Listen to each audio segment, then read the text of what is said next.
I'm in Israel, so just give you a quick update in Israel. Israel is, there's still significant fighting going on in Gaza, or at least Israel still is slowly advancing within Gaza, bombing in Gaza, putting a lot of pressure, trying to put pressure on Hamas. The idea is that if Israel puts pressure on Hamas, then Hamas will come to the negotiating table around hostages. The mood in Israel, the atmosphere in Israel is such that the focus is almost exclusively on bringing the hostages home. There's very little talk on victory. There's very little talk on defeating Hamas. There's very little talk about what happens next if and when Hamas is defeated. Almost all the discussion everywhere and almost everybody expresses the same view, and that is that the number one priority of the nation is to bring back the hostages. I think this is an indication of a couple. Not one. It has obviously inflicted significant harm to its enemies, particularly Hamas and Hezbollah, and to some extent Iran, but it is not one. And I think whereas in the first few weeks after October 7th, there was this atmosphere in Israel of, we're going to crush them, we're going to thrash them, we're going to defeat them, we're going for victory. I think that's gone. I think the attitude right now is, it's just cut the best deal we can. Victory over Hamas is probably impossible. Look what we did. Look what we tried. It didn't work. And by the way, I consider this a massive failure of leadership by Netanyahu and his government, an inability to win the war and do what is necessary to win the war. It's also leadership of communication, of inspiration, of keeping the Israeli public focused on what is important, which is the destruction of Hamas. Now, it's hard to do over a year and a half when everybody knows you could have defeated them in 3 weeks. But so Israel's given up, in a sense. It's given up the idea of victory. And then the question is, well, what do we achieve? And the Israeli public right now, a significant proportion of it at least, seems to believe that the only thing that really can be achieved is the freeing of the hostages, and the way to do that is to cut a deal. And they are quite happy, well, maybe happy is an exaggeration, they're quite willing to cut a deal with Hamas, negotiating with terrorists, fine. They don't seem to really care. I mean, they may be negotiating with terrorists for, what is it now, 32 years since 1993 in Oslo. It's only led to more bloodshed. It's only led to more destruction. It's only led to more harm. But Israel really. This is what happens every time Israel engages in a war. It seems to be going well. Everybody supports the war. Then it bogs down. Victory is not achieved. The public turns against the war, and it seeks other alternatives. And that's what we're seeing here.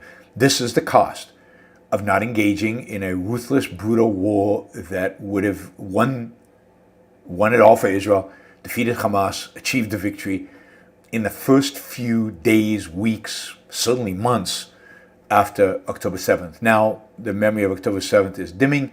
The focus is exclusively on the suffering, and the suffering is horrific, of the hostages and their families. The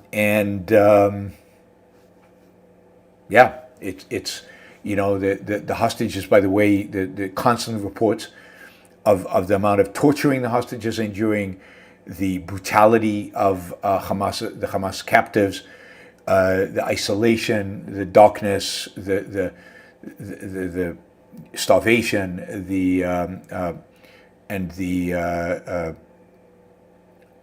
just horrific conditions under which they're being held. And it's now a year and a half. These people were torn from their beds, dragged from a music festival. Some of them were raped and beaten and tortured even before they were taken hostages. Then they were taken hostage. Many of them were injured and received very, mediocre or poor medical care.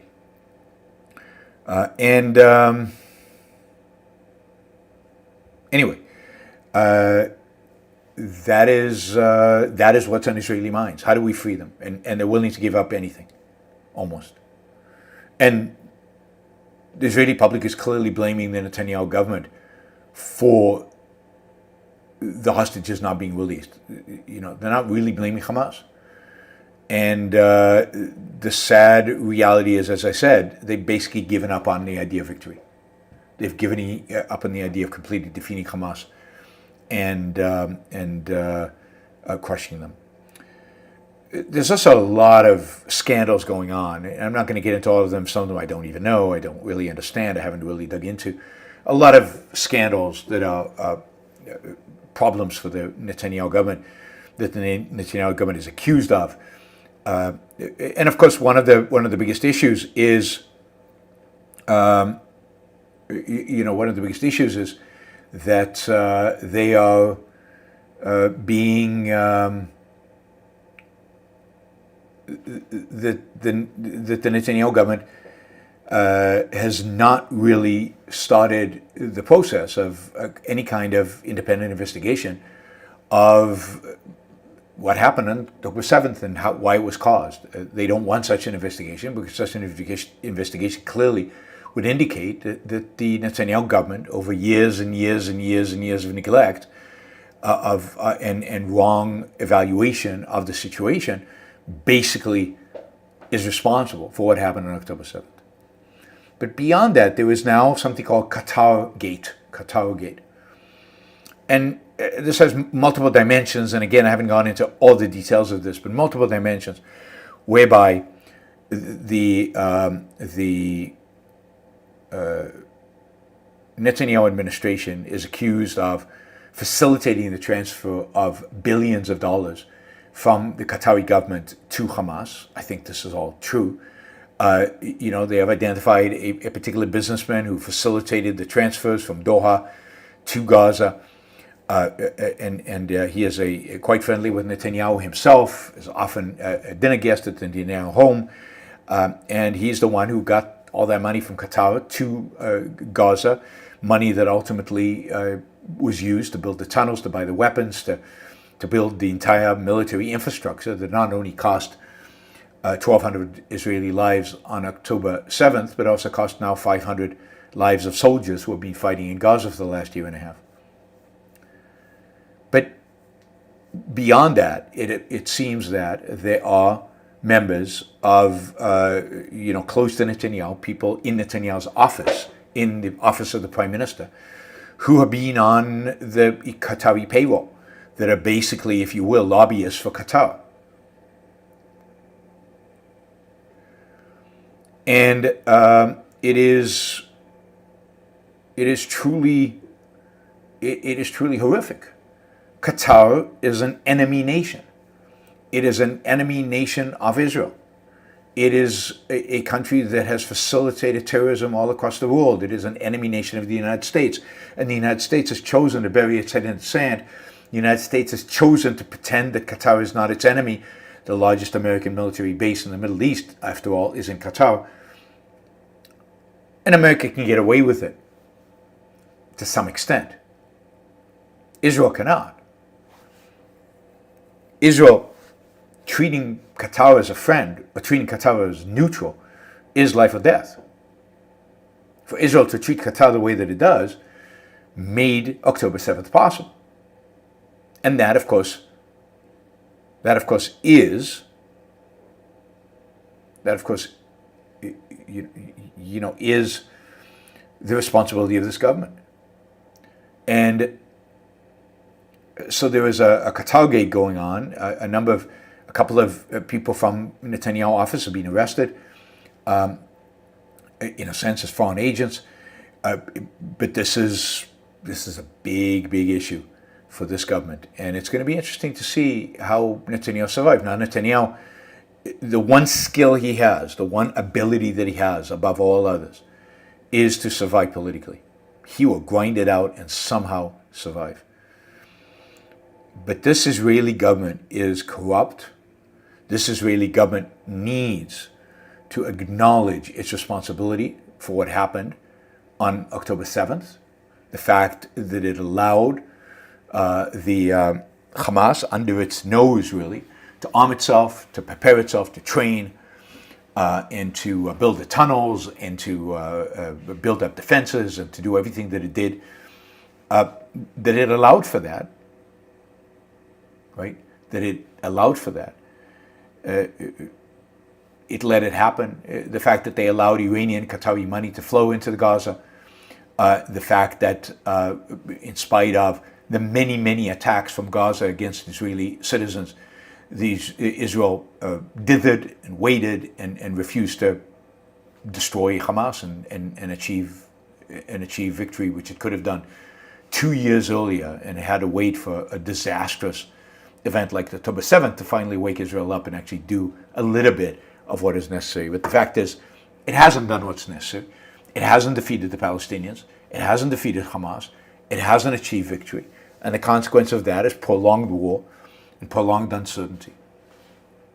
And indeed, if it's true that missiles were fired out of Gaza tonight, then they haven't even destroyed all the missile launching capabilities of Hamas. You have to say that this government has failed, that Netanyahu as a leader has failed. Failed completely, failed thoroughly in the one assignment that they had, which is the one assignment that any government has, which is the protection of the individual rights, the protection of the lives of its own citizens.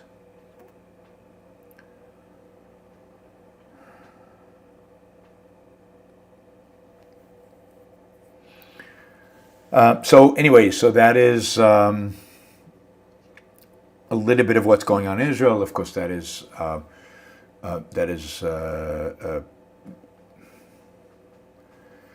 lot more going on in Israel. It's a country that is... Oh, one other thing I wanted to mention, and that'll lead us to the discussion of tariffs as well. Well, two things. One is a new political party was formed today in Israel under the leadership of Naftali Bennett. Naftali Bennett is somebody that I would much rather prefer see as Prime Minister of Israel than Netanyahu. I can't say I'm a fan of Naftali Bennett, but Naftali Bennett is certainly, of the people in the political arena in Israel right now, based on my granted limited knowledge, is, I think, the most qualified and the best to deal with the current situation. So it's going to be interesting to watch this new political party, how it evolves, who does it take votes from. Right now, a poll done today would make it the largest political party in Israel, but only by an inch, by one seat bigger than Netanyahu's Likud.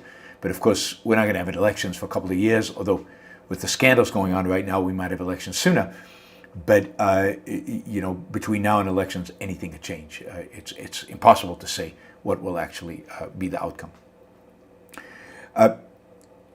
Netanyahu, because of all the scandals around him, he's already also facing corruption charges. He's in court. He's regularly testifying in court in his own corruption case. And Netanyahu took a vacation this week. He chose as his location of vacation Hungary. I think he chose that for two reasons. One is Hungary, in spite of the fact that Hungary until yesterday was a member of the ICC, the International Criminal Court, Orban has said he would not hand over Netanyahu to the court. So it was a safe place for Netanyahu to go because he knew that he wouldn't be arrested. You remember that members of the ICC are under now obligation as members of the ICC to hand over Netanyahu to the criminal court, to arrest him basically and hand him over to the criminal court. And indeed the criminal court demanded that Hungary arrest Netanyahu and hand him over. Hungary refused and then withdrew from membership in the ICC, which is a good thing.